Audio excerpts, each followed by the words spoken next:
Welcome to Mama Cat's Home. Today we are doing some Thanksgiving prep, and we are also just making some different things that we don't ever fix. In fact, I haven't made this recipe in years.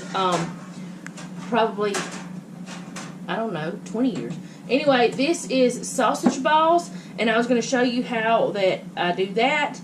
I've done it before, but whenever I did it, it called for like the Bisquick mix, and I didn't want to use that, so I looked up a recipe for one without the Bisquick mix that has just flour and your own seasonings or whatever, because I don't have any Bisquick anyways. So what you need is 1 pound of uncooked breakfast sausage, the patty type sausage, 1 pound of sharp cheddar cheese, which we don't have sharp cheddar cheese that we have already shredded, so we do have some, we just didn't have any already shredded, so we're using some cheddar and Monterey Jack mix, which will be just as good. 2 cups of self-rising flour, a half teaspoon of kosher salt, 1/4 teaspoon of cayenne pepper, 1/4 teaspoon of garlic powder, 1/4 teaspoon of onion powder. The garlic and onion are optional, and so is the cayenne, but I wanted it, so I'm putting it in there. And then 1/4 cup milk, but we're using heavy whipping cream. So I'm going to put everything in here, and I'm going to let the mixer do its job.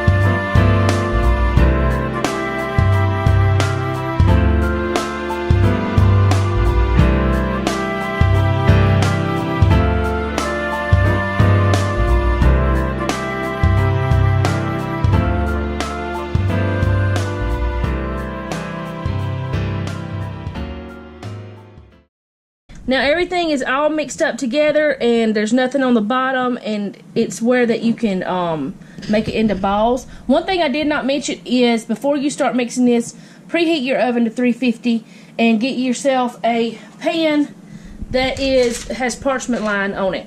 So now we're going to set it up to where we can fix it to where you can see what we're doing over here. And what we're going to do is use my little scooper, and we're going to scoop it out the same amount, and then we're going to make little balls out of it. And I may not have to even use my hands if I use this. That's my hope anyways. So we're going to set that up, and we'll be right back. The way it says to do it is to use 2 spoons. It says with a scoop or using 2 spoons, and then roll it together between your hands and put it on there. But I'm going to just try to do it like this. You don't have to have them separated very much because they're not going to spread like cookies. I mean, it's not cookies, so... Which I'm going to have to do my hands because it's not going to do right unless you want sausage weird things. Do you want to do that while I roll them? Alright, so we're going to roll them up like this, and we're going to put them on the pan, and they don't need to be touching, but they can be, I need more than that. They don't need to be touching, but they don't need to be really far apart either. So I'm going to fill up this pan, and I'm going to bake them at 350 for 20 minutes or until golden brown and cook throughout. And I do have, for anyone who views me in the UK or Australia, I do have a link down below that does have the conversions of the temperatures. I did have a thing in my cabinet, but it got messed up and I have not reprinted it yet, so I'm sorry about that. This is the way I have that down below though all the time. I always have it in my description.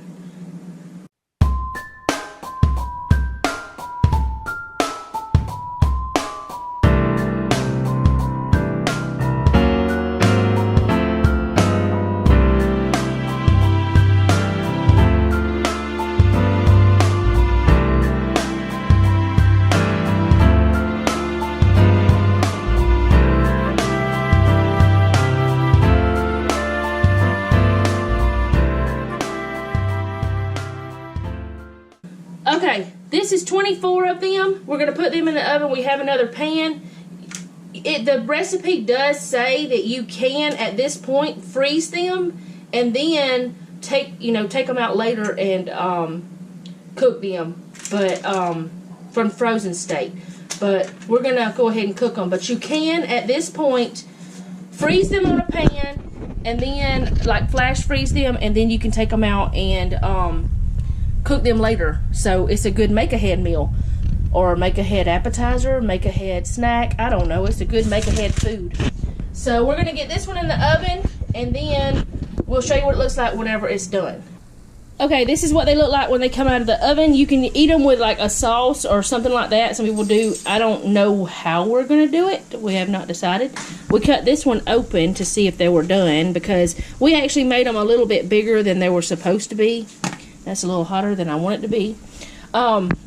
This recipe is supposed to make 60, but we made 48, right? 48. We made 48, so we're shy 12. So we made them a little bigger than you were supposed to, but that's okay. But this is what they look like after they're done. And you can also make them up to the point of before cooking and put aluminum foil over them and put them in your refrigerator on the baking sheet and just take them out the next day and cook them that way. That way you can make it ahead. If it's a Thanksgiving or some kind of party appetizer, you can just do it that way too. But anyway, that's all I have for today. I want to thank you for watching, and remember, don't take any wooden nickels, and be sweet.